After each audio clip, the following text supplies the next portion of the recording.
My name is Walter Harrison, and I'm 73 years old.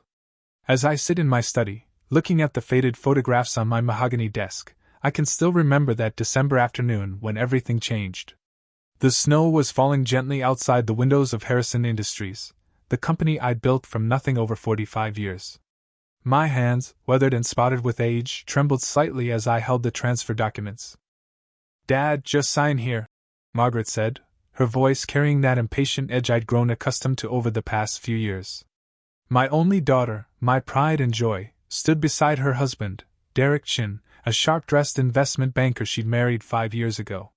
Derek's smile never reached his eyes, it never did. I'd been grooming Margaret to take over since she graduated from Wharton. She was brilliant, ambitious, everything a father could hope for in a successor. When she asked me to transfer the company to her, citing tax advantages and succession planning, I didn't hesitate. This was always meant to be hers. "Of course, sweetheart," I said, taking the Mont Blanc pen she offered, the same one I'd given her for her MBA graduation. The conference room was filled with lawyers, all Derek's people. I should have paid attention to that detail. Should have noticed how Margaret avoided my eyes as I signed. Should have wondered why my own legal team wasn't present. But I trusted her completely. She was my daughter. The moment the ink dried, Derek's hand landed possessively on Margaret's shoulder. "Excellent," he said, gathering the papers with practiced efficiency. "This will streamline everything. We'll need you to clear out your office by Monday," Margaret said, her words hitting me like cold water. "Derek will be taking over as CEO immediately." I looked up, certain I misheard. "I thought we discussed me staying on as chairman for the transition period. The board expects—" "The board has already been informed," Derek interrupted. "As the new majority owner, Margaret has restructured the leadership team.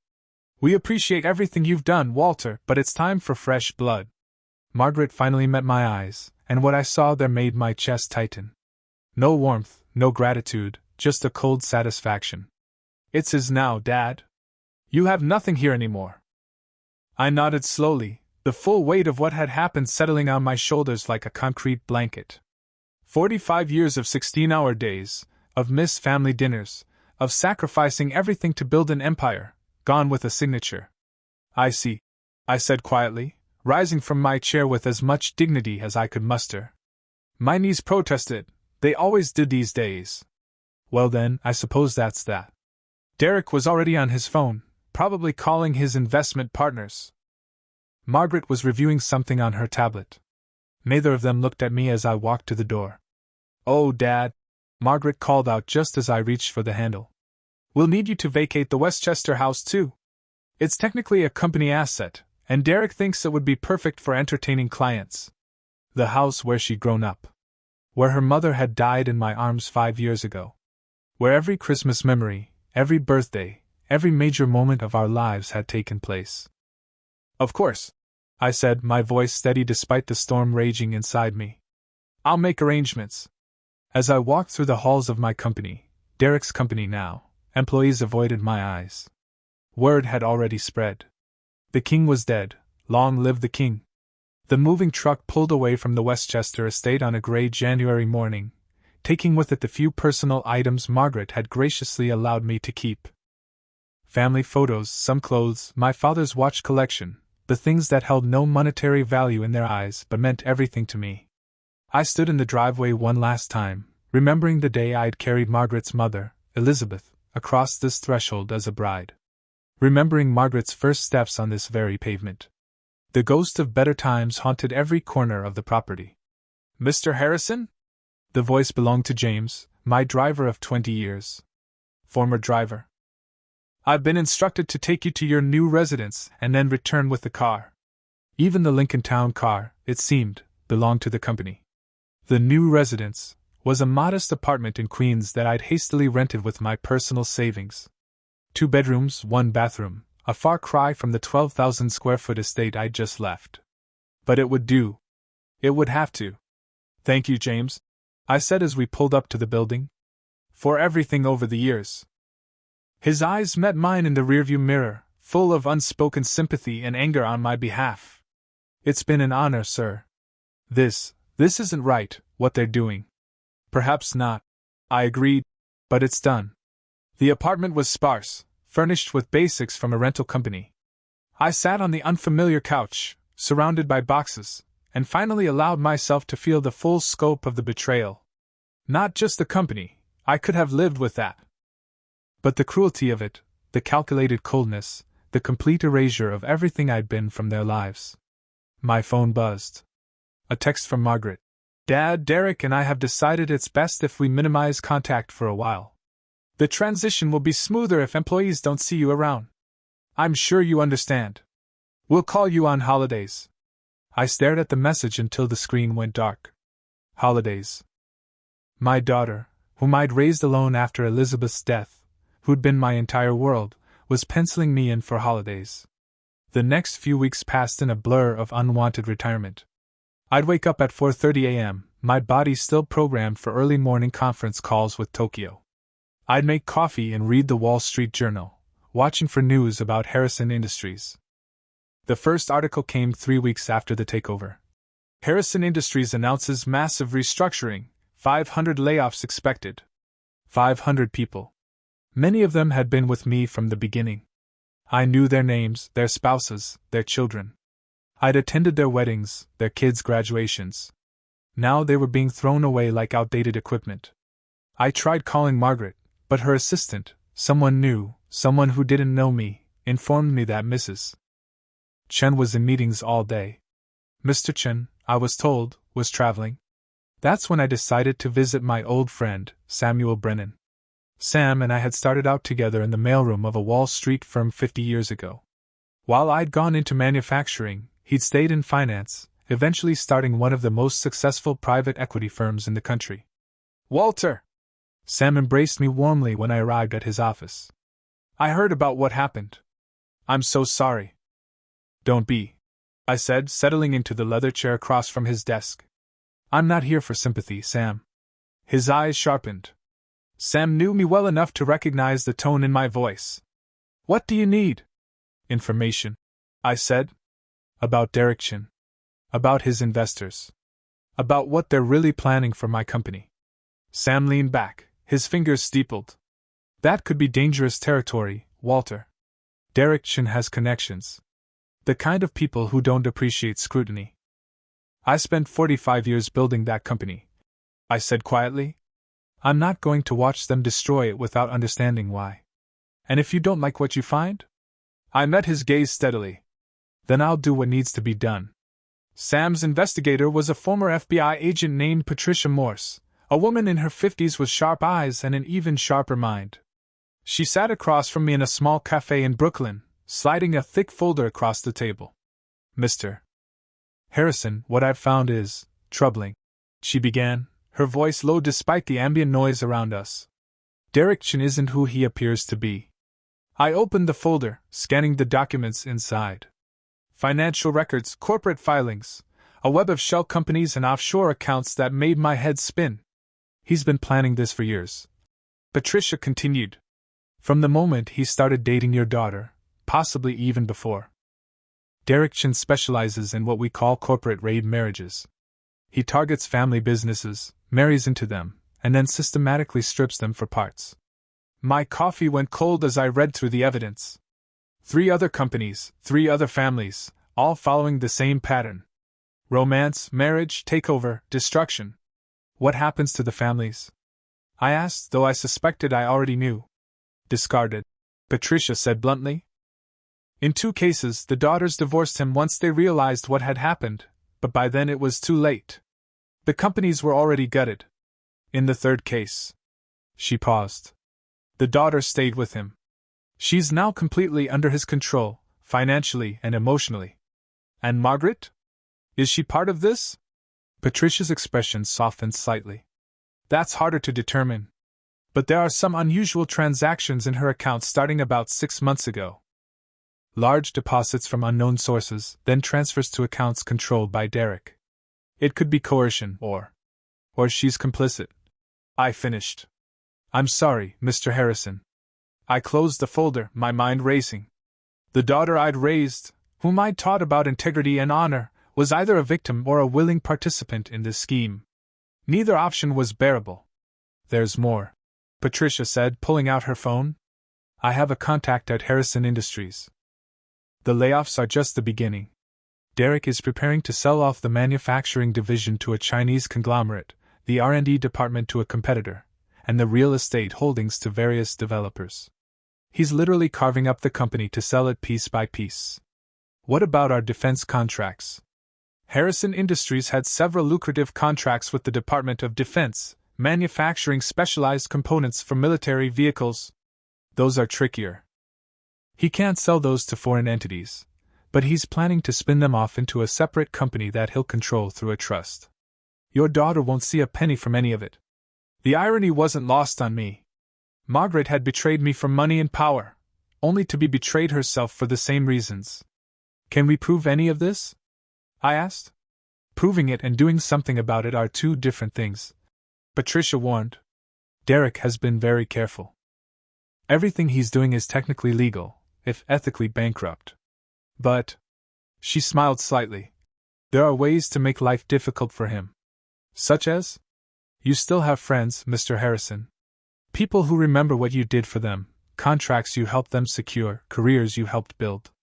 Derek Chin thinks he's taken everything from you, but he's forgotten something crucial. What's that? Reputation and relationships. You have 45 years of goodwill in this industry. He has 5 years of marriage to your daughter.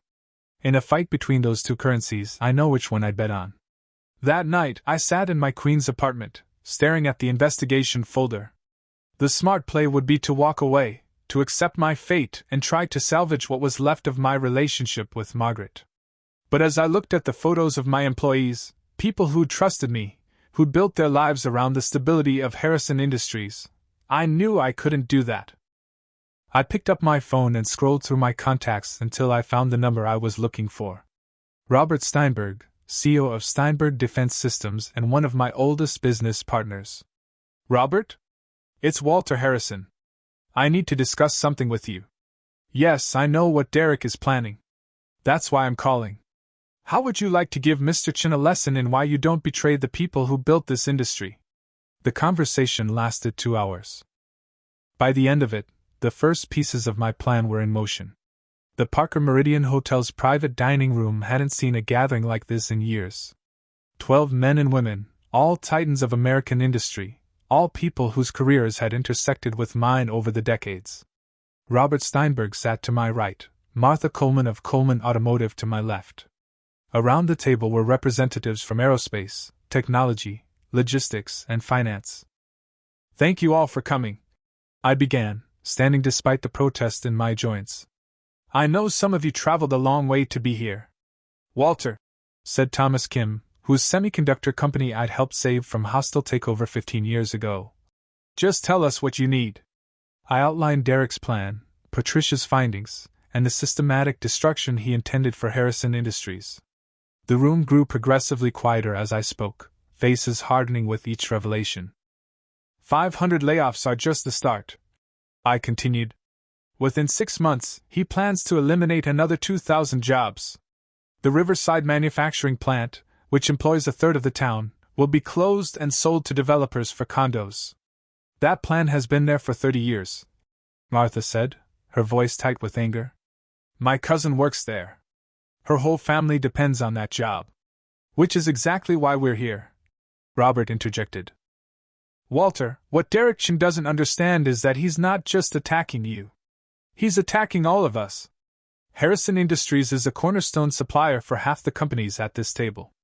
More importantly, added Jennifer Walsh, whose logistics empire moved most of Harrison's products. He's shown us who he is. If he can do this to Walter, what's to stop him from coming after any of us? I pulled out a presentation Patricia had helped me prepare. Derek's plan has several weaknesses. First, he needs buyers for the divisions he's selling.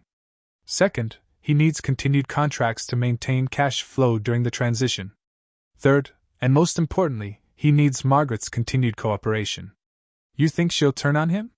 Thomas asked. I think she doesn't know the full scope of what he's planning, I said carefully. My daughter may have betrayed me, but she's not stupid. When she realizes Derek is setting her up to take the fall for the company's collapse while he walks away with the profits, She'll need an exit strategy, Martha finished.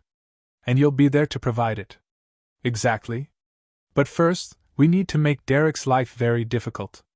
Robert, you mentioned Harrison Industries has several critical defense contracts. Robert smiled, a predatory expression I remembered from our younger days.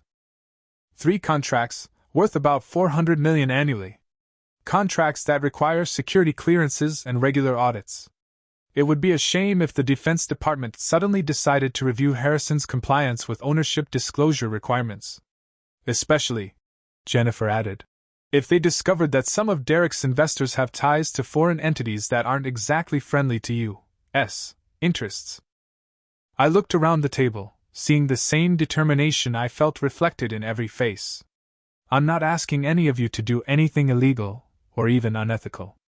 I'm simply asking you to look very carefully at your business relationships with Harrison Industries. To ask the tough questions. To demand the transparency that Derek seems so eager to avoid. What about the employees? Martha asked. We can make Derek's life hell, but those people need jobs. Already ahead of you, Thomas said, pulling out his tablet.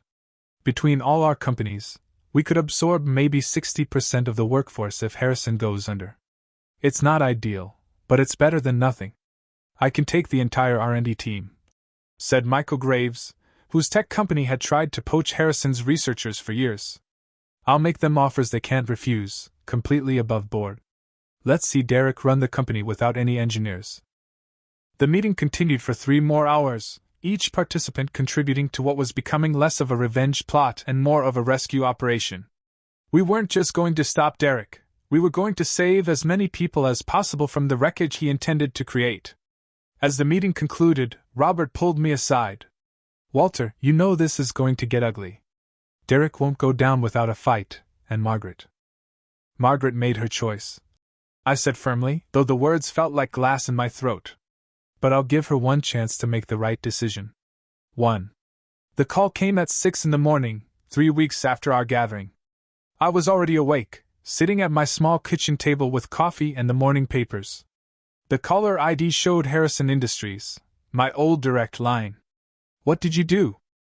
Margaret's voice was shrill, panicked in a way I hadn't heard since she was a teenager who'd crashed her first car. Good morning to you too, sweetheart, I said calmly. What seems to be the problem? Don't play dumb with me. The Defense Department is freezing all our contracts pending a security review. They're saying there are questions about foreign influence in the company's ownership structure. That's you, isn't it? You're sabotaging us. Margaret, I haven't worked at Harrison Industries for 2 months. I have no influence over Defense Department decisions. Bullshit. She was breathing hard, and I could hear Derek's voice in the background, urgent and angry. Robert Steinberg cancelled our turbine contract. Jennifer Walsh is charging us triple for shipping. Even our steel supplier is demanding payment up front. This is coordinated, and you're behind it. The business world is built on relationships, Margaret. Perhaps Derek should have considered that before burning bridges. There was a pause, and then Derek's voice came on the line, smooth and controlled despite the circumstances. Walter, let's be reasonable here. Whatever issues we've had, surely you don't want to destroy your life's work. My life's work? I laughed, and it wasn't a pleasant sound. Mr. Chin, you made it very clear that Harrison Industries is yours now. I have nothing there anymore, remember? You're being emotional. I'm being practical. You wanted the company, you got it. Everything that comes with it, the responsibilities, the relationships, the reputation, it's all yours now. Enjoy it. You vindictive old bastard. I hung up. My phone immediately started ringing again, but I ignored it. Instead, I called Patricia. Phase 1 is working perfectly, she reported. Derek's investors are getting nervous. 2 of them have already reached out to their lawyers about withdrawal clauses. And the employees? Michael Graves has made offers to 15 of the top R&D personnel. 12 have already accepted. The others are waiting to see what happens. Martha's company has quietly posted openings that match the skill sets of the Riverside plant workers. Over 300 applications so far. Good. What about the media? That's phase 2. Business Week is working on a story about Derek's previous ventures. They've found the other families he's destroyed. One of them, the Thompsons, are willing to go on record. This was the part that hurt the most, making public the shame of being deceived by someone you loved. But it was necessary. Derek had operated in shadows for too long. That afternoon, I received an unexpected visitor. James, my former driver, stood at my apartment door in civilian clothes, looking uncomfortable but determined. "Mr. Harrison, I'm sorry to bother you, but I thought you should know. Mrs. Chin, Margaret, she's not doing well. I still have friends on the staff, and they say she's been crying in her office. Mr. Chin has been harsh with her about the contract freezes. She made her bed, James. With respect, sir, I don't think she knew what she was getting into. I've heard them arguing. She keeps saying this wasn't the plan, that he promised her father would stay involved. He laughs at her, sir. Tells her she's naive. I stared at the man who'd driven my family for 2 decades, who'd picked up Margaret from school when she was young, who'd been there through every major moment. What are you suggesting, James? I'm suggesting that your daughter might have been played just as much as you were, sir. Maybe more, because she has to live with him. After James left, I sat for a long time, staring at a photo of Margaret and Elizabeth that I'd kept on my side table. Margaret looked so much like her mother, the same auburn hair, the same determined chin. Elizabeth would have known what to do. She always did. That evening, I made a decision. I texted Margaret from my personal phone. Your mother's birthday is next week. I'll be at her grave at sunset, like always. The response came an hour later. I'll try to come. It wasn't much, but it was something. Elizabeth's grave stood on a hill overlooking the Hudson Valley, in a cemetery that had been serving New York's families for 200 years.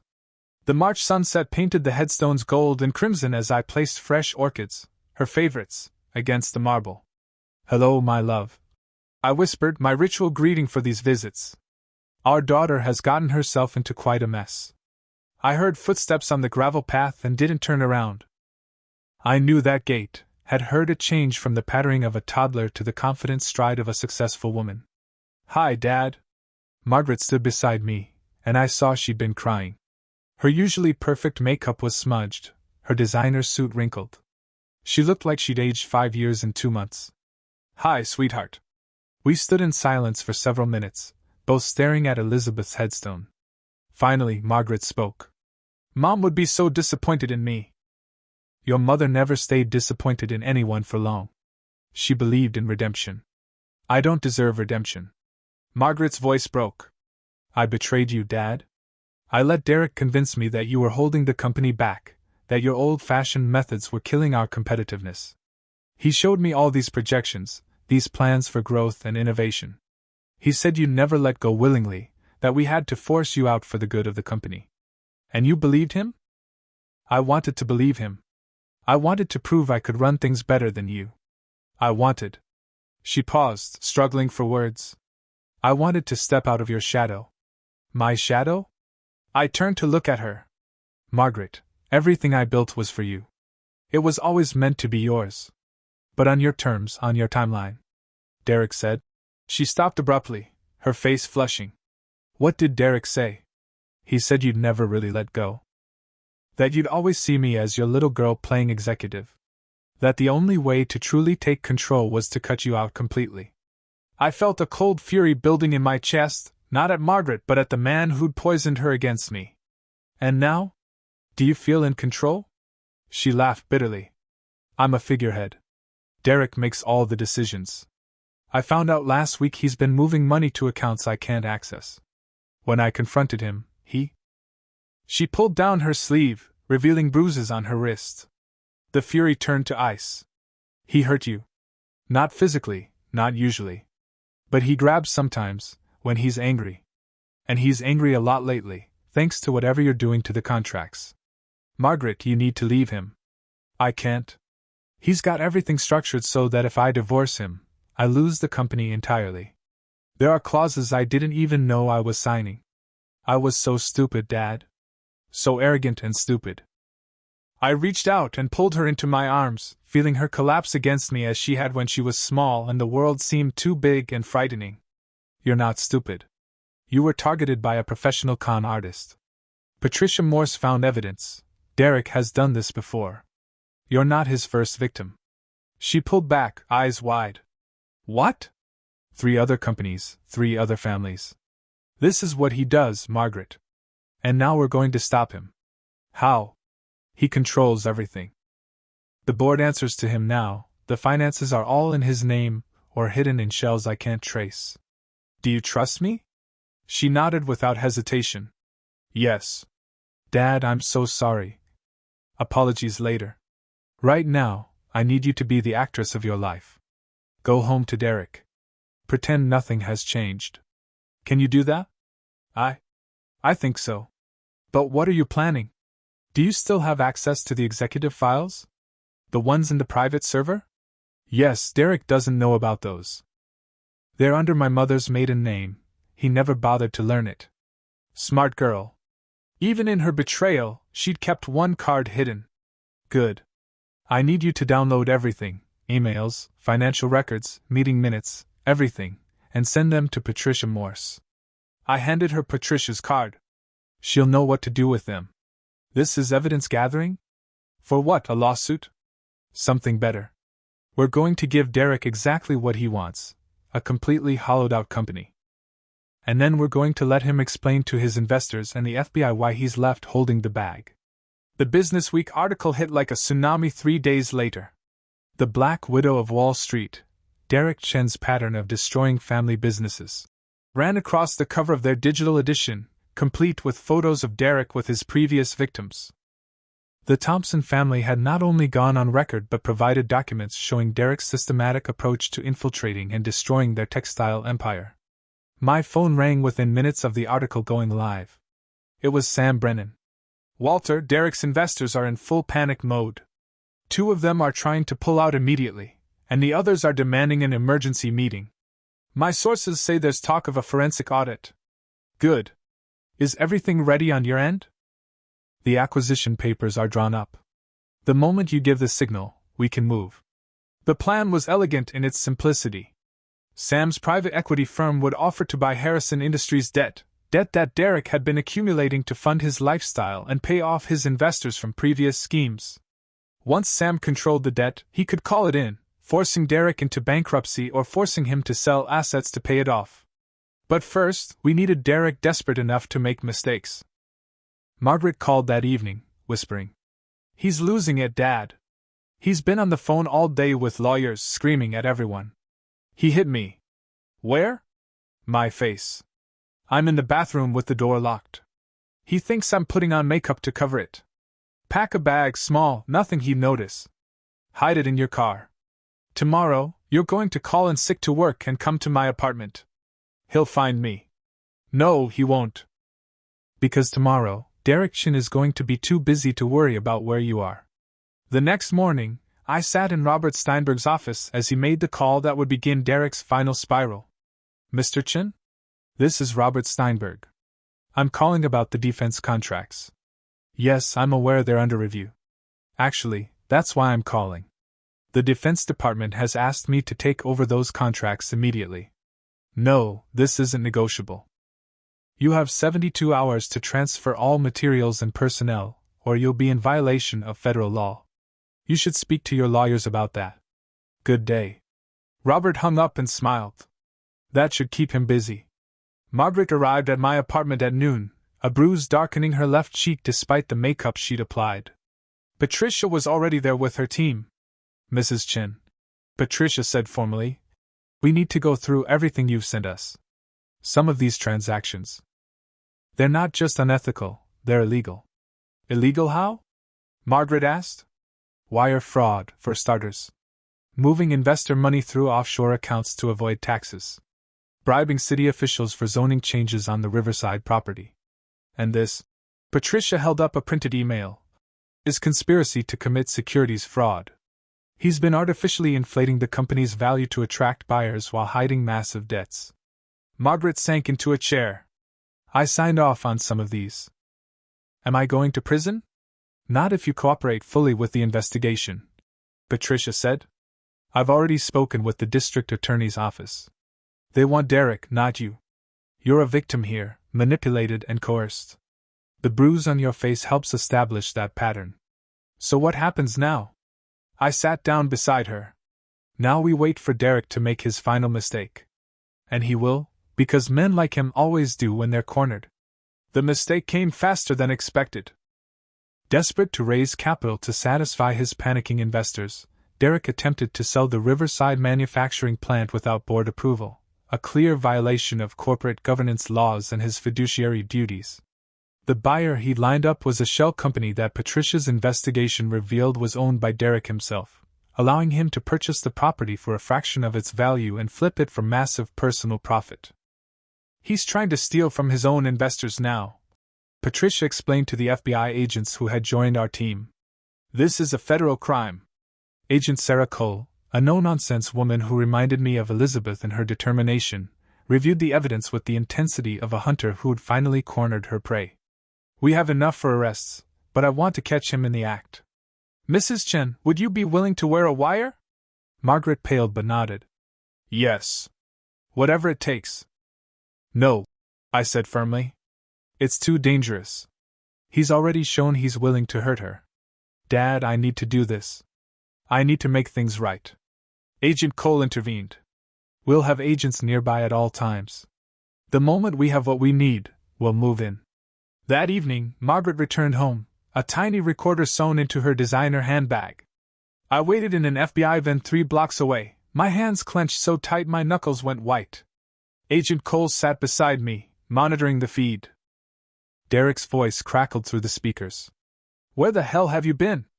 I told you, I wasn't feeling well. I went to the spa to relax. Margaret's voice was steady, remarkable given the circumstances. The spa? While I'm trying to save your company? I thought it was your company now. That's what you keep telling everyone.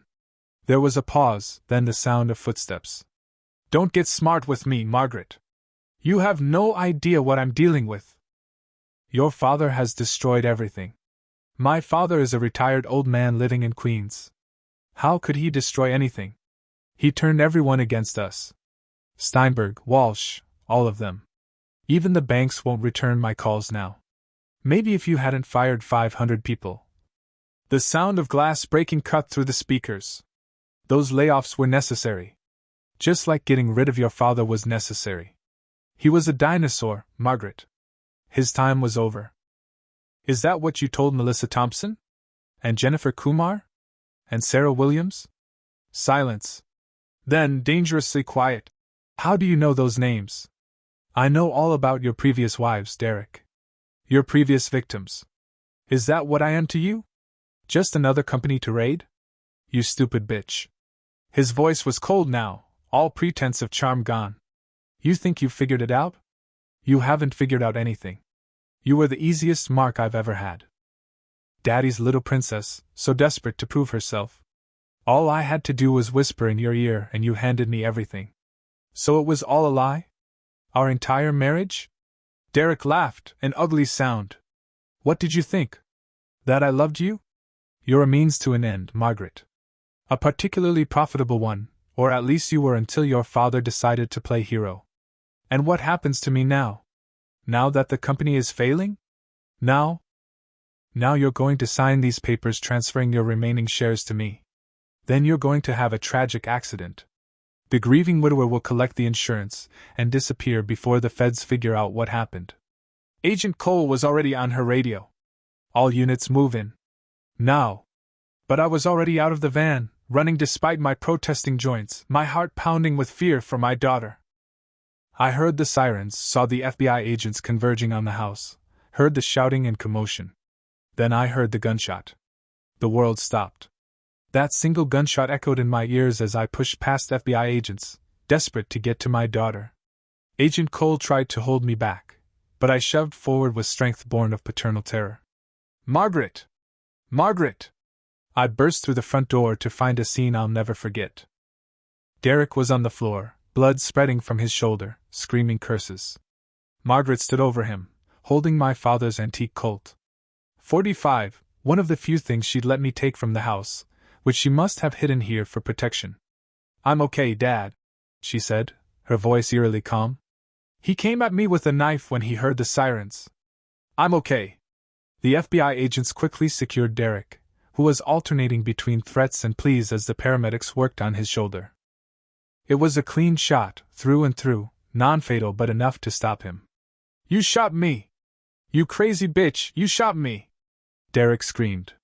Agent Cole examined the knife on the floor, a wicked-looking blade that Derek had apparently pulled from his desk drawer. "Self-defense, clear-cut. Mrs. Chin, you did what you had to do." The next few hours blurred together. Statements, evidence collection, Derek being taken away in an ambulance under federal custody. Margaret and I ended up back in my Queens apartment as dawn broke, both of us exhausted but unable to sleep. "I could have killed him," she said quietly, staring at her hands. "I had the shot. Center mass, like you taught me at the range when I was 16. But I went for his shoulder instead. You're not a killer, sweetheart. You're nothing like him. I'm the woman who betrayed her father for a monster. You're the woman who had the courage to stand up to that monster and help bring him down." The investigations moved quickly after that. With the recorded confession and the mountain of evidence we'd compiled, Derek was facing federal charges for wire fraud, conspiracy, attempted murder, and a dozen other crimes. His investors, terrified of being implicated, cooperated fully with authorities. Several of them faced charges of their own. The company, however, was in ruins. The damage Derek had done in just 3 months was devastating. Stock value had plummeted, contracts were cancelled, and the reputation Harrison Industries had built over 45 years was in tatters. That's when my network made their move. The conference room at Sam Brennan's firm was packed.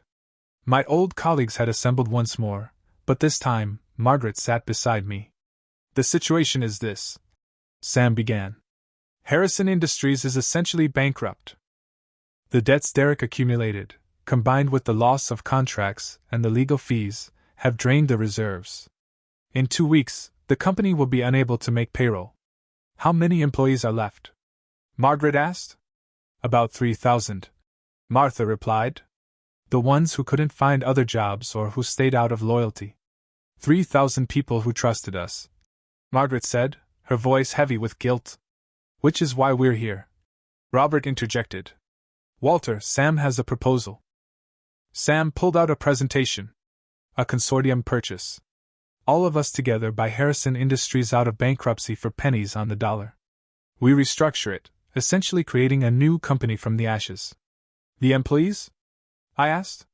"We keep them all," Thomas said firmly. "Between our companies, we can maintain full employment. Some might need to relocate, but everyone who wants a job will have one." "And the Riverside plant?" I asked, thinking of the town that depended on it. "I'll take it over personally," Martha said. "Convert it to automotive parts manufacturing. The town keeps its economic base, the workers keep their jobs." I looked at Margaret. "What do you think?" She shook her head. "I don't deserve a say in this. I destroyed everything."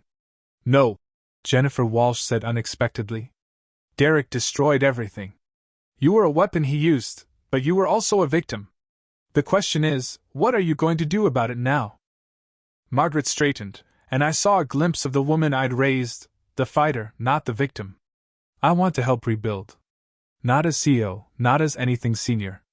I'll start at the bottom if I have to. I need to make this right." "There is one problem," Sam interjected. "The bankruptcy court will auction the assets. Derek's investors will be bidding, trying to recoup their losses. We need to outbid them, and that means we need capital." "How much?" I asked. $50 million to be safe." The room fell silent. It was a massive sum, even split among successful companies. "I have it," I said quietly. Everyone turned to stare at me. "Walter," Robert said carefully, "you're living in a 2-bedroom apartment in Queens." I smiled. "Did you all really think I was foolish enough to put everything in the company? I have personal investments, offshore accounts, all legal, all declared. Elizabeth insisted on it years ago. Never put all your eggs in one basket, Walter, she used to say. I have roughly $70 million in liquid assets." Margaret gasped. "Dad, why did you let me think we'd taken everything?" "Because you needed to believe you'd won for Derek to believe it too." And I needed to see who you really were when you thought you had all the power. And what did you see? I saw someone who was lost, manipulated, and in pain.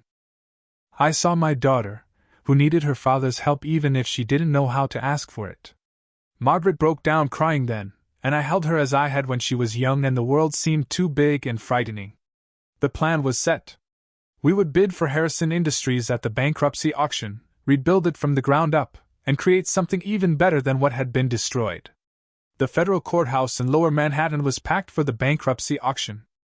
Derek's investors were there, represented by a team of sharp-suited lawyers. Media filled the back rows, drawn by the scandal that had become front-page news. The fall of Harrison Industries and Derek Chen's arrest had captivated the business world. I sat in the front row with my consortium, 12 of the most powerful business leaders in America, united for a common cause. Margaret sat beside me, wearing a simple black suit instead of her usual designer labels. She'd sold most of her jewelry and designer goods, donating the proceeds to a fund for the displaced Harrison employees. Judge Patricia Yamamoto presided over the auction with stern efficiency. We're here to auction the assets of Harrison Industries, currently in Chapter 7 bankruptcy. Bidding will begin at $10 million. Derek's investors opened at $15 million. I could see the calculation in their eyes. They thought they could get the company cheap, strip what was left, and minimize their losses. Sam raised his paddle. $20 million. 25. Came the counter. 30. The bidding continued climbing steadily. At $40 million, 2 of Derek's investors dropped out. At 45, another folded. But their lead representative, a man named Carlson whom Patricia had identified as Derek's mentor in these schemes, kept pushing. $50 million, Carlson announced, his voice confident. I stood up. $70 million. The room gasped. It was a massive jump, far more than the company was worth in its current state. Carlson turned to stare at me, his face flushing. That's insane. The company isn't worth half that.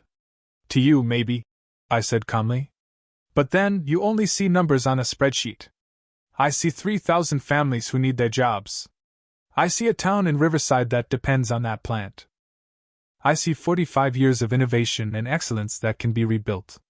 70 million, going once, Judge Yamamoto said. Carlson conferred frantically with his team. I knew what they were calculating. How much more could they afford to lose? How much was revenge worth? 70 million, going twice. 80 million. Carlson snarled. Margaret stood up beside me. Your Honor, may I address the court? Judge Yamamoto looked surprised but nodded. You're Margaret Chen, the former CEO? Yes, Your Honor. I want everyone here to know something. Mr. Carlson and his associates aren't bidding to save the company. They're bidding to destroy it completely, to sell it for parts. I know because I've seen the plans. Derek shared them with me before his arrest. She pulled out a folder. These are emails between Derek and Mr. Carlson discussing how to partition the assets once they regain control. The Riverside plant will be demolished within 60 days. All remaining employees will be terminated immediately.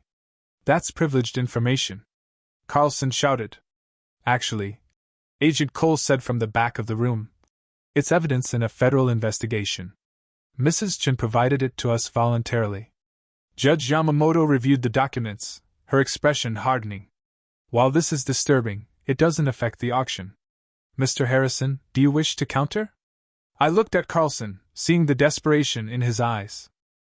He'd invested too much in Derek's scheme to walk away now. But I also knew his limits. 90 million, I said. The room erupted. It was an astronomical sum for a bankrupt company. Carlson's team huddled again. I could see them pulling out phones, likely calling their backers. After 5 tense minutes, Carlson shook his head. 90 million, going once, going twice, sold to the Harrison Consortium.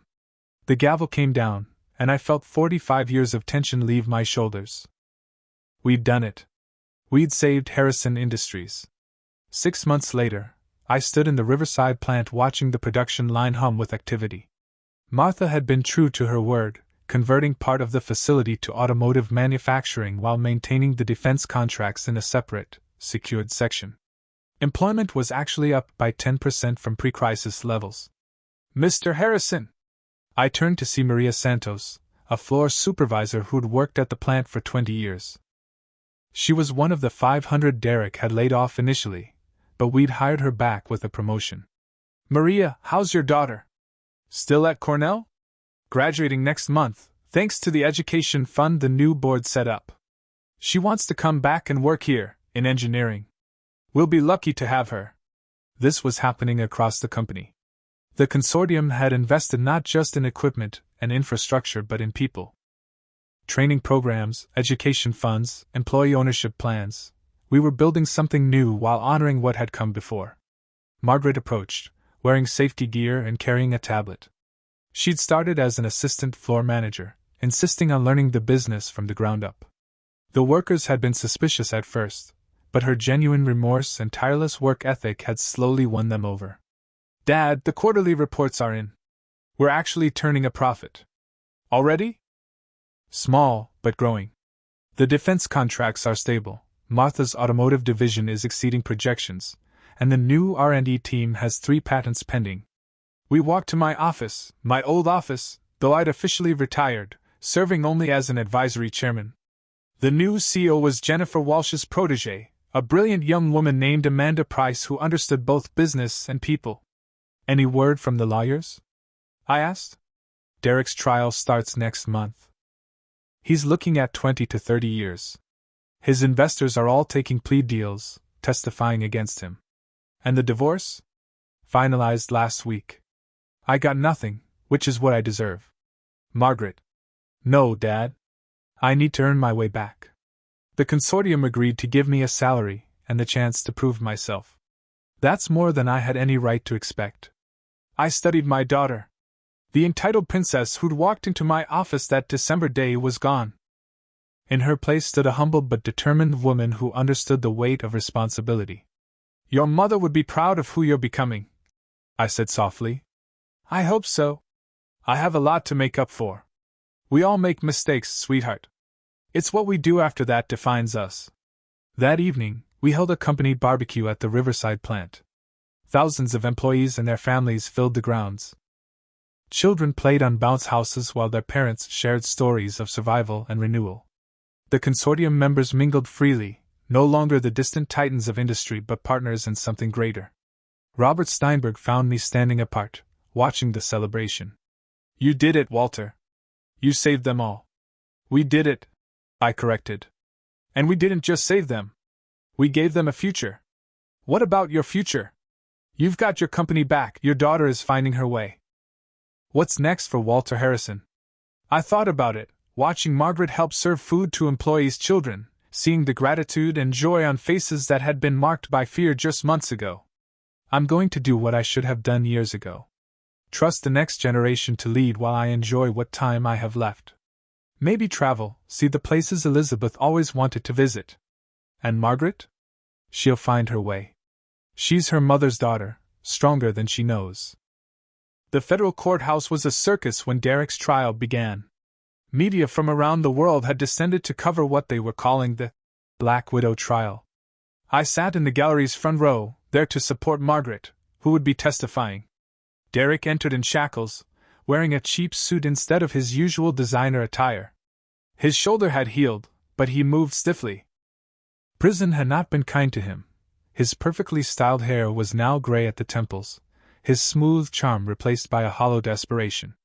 The prosecution, led by Assistant U.S. Attorney Michael Chong, laid out the case methodically. Financial records, emails, recorded conversations, the evidence was overwhelming. But the most damaging testimony came from Derek's previous victims. Melissa Thompson took the stand first, describing how Derek had courted her, married her, and systematically destroyed her family's textile business. He told me he loved me, she said, her voice steady despite tears. Right up until the day he transferred the last dollar out of the company accounts and served me with divorce papers. Jennifer Kumar's testimony was even more harrowing. Derek had not only destroyed her family's tech company but had manipulated her into taking the blame for the financial irregularities. I spent 2 years fighting federal charges because of him. 2 years of my life, my reputation destroyed, my family bankrupted paying legal fees. When Margaret took the stand, Derek tried to catch her eye, but she looked straight ahead. Mrs. Chin, the prosecutor began. Can you describe your relationship with the defendant? I thought I was in love, Margaret said simply. I thought he was brilliant, supportive, everything my father wasn't, or so I believed. He spent 3 years studying me, learning my insecurities, my ambitions, my weaknesses. Then he used them all against me. She detailed the manipulation, the gradual isolation from friends and family, the constant undermining of her confidence while appearing supportive. She spoke about the violence, showing photographs of bruises, playing recordings of Derek's threats. He told me my father was the enemy, she said, finally looking at Derek. But the only enemy in my life was sitting across from me at the dinner table. The defense tried to paint Margaret as a willing participant, a greedy daughter who'd betrayed her father for money and was now trying to save herself. But Margaret was ready for them. Yes, I betrayed my father, she said firmly. That's my shame to carry. But I was also a victim of a sophisticated psychological and financial predator. Both things can be true. Derek's defense crumbled when his former mentor, Carlson, took a plea deal and testified against him. Carlson revealed the entire network, a group of men who specialized in marrying into family businesses and destroying them for profit. Derek had been their star pupil. How many companies? The prosecutor asked. That I know of? At least 30 over the past 15 years. How many families destroyed? I never counted families, Carlson said coldly. Only profits. The jury deliberated for less than 4 hours. As we filed back into the courtroom, I saw Derek scanning the gallery. His parents weren't there, they'd disowned him when the truth came out.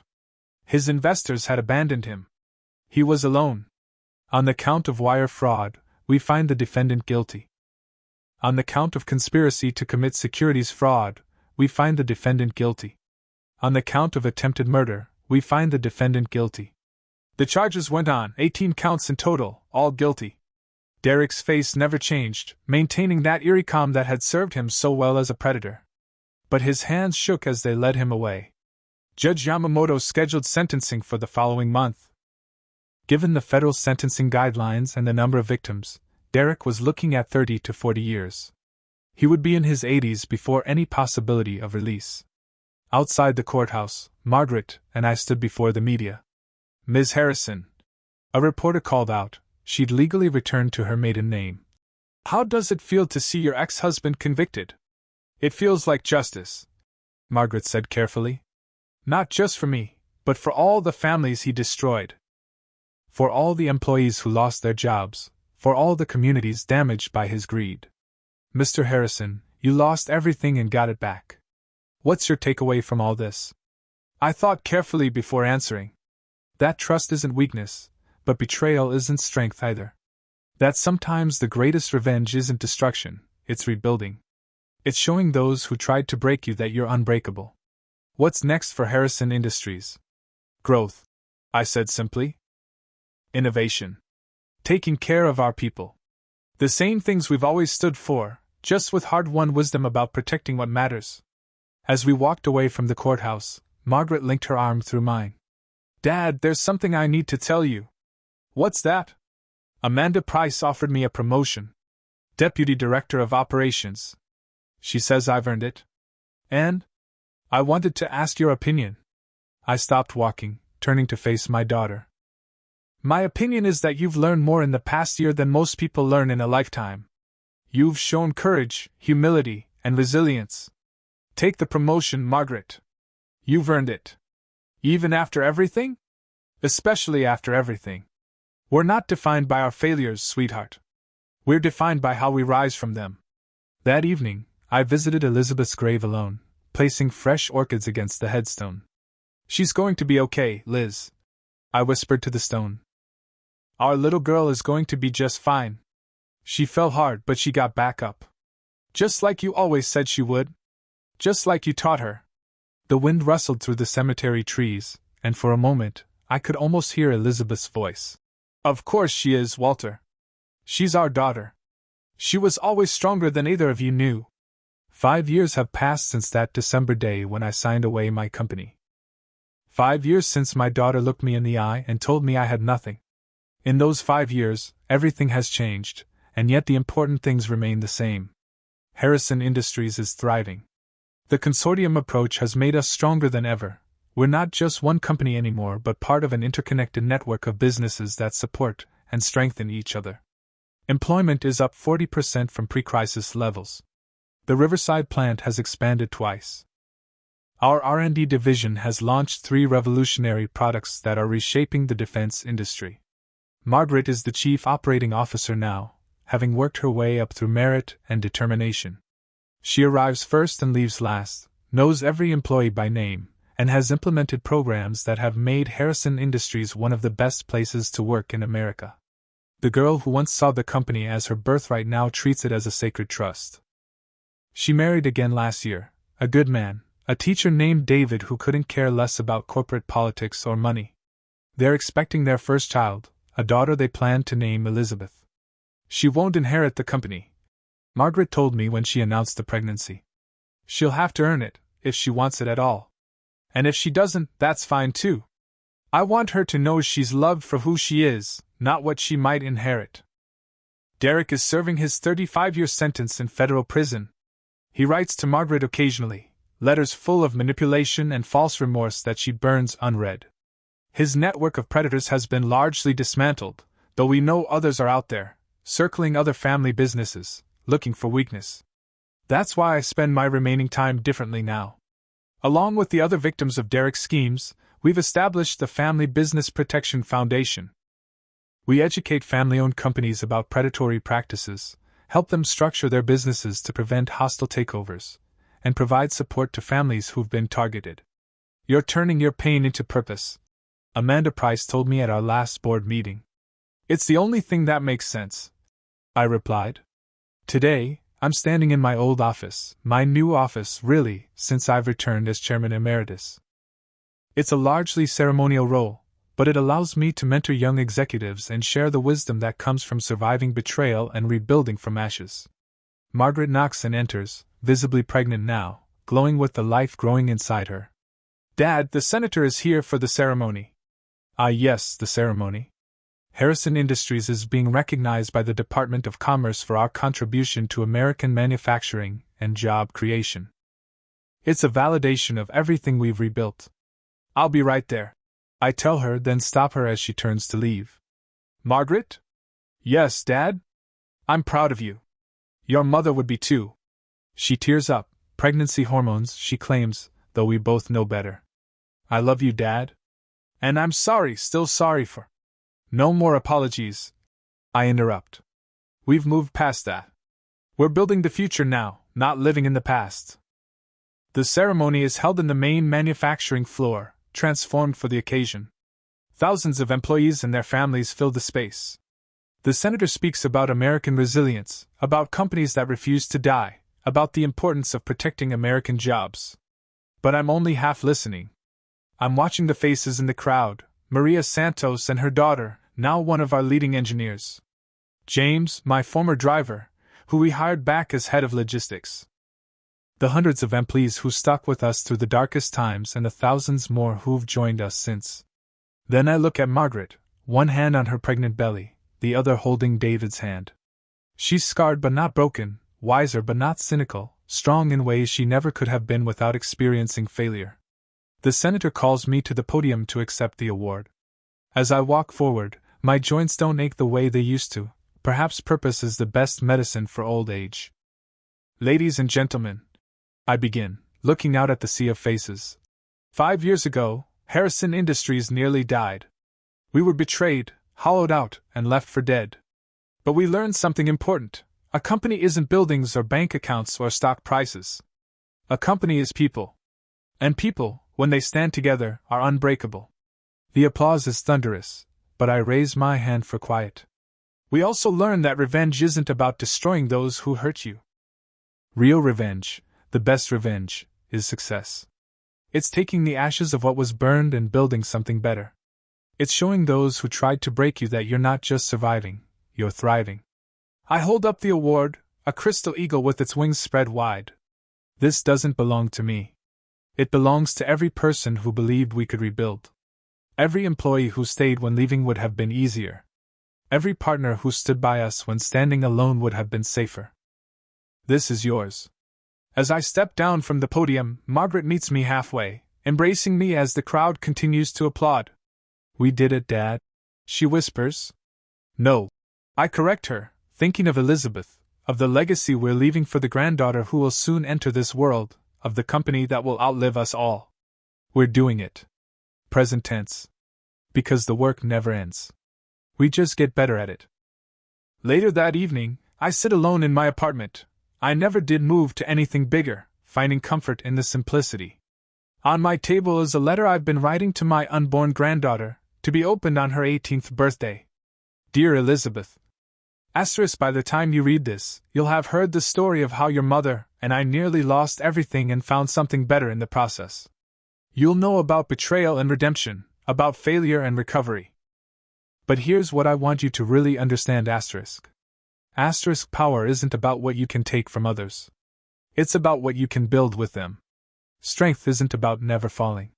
It's about always getting back up.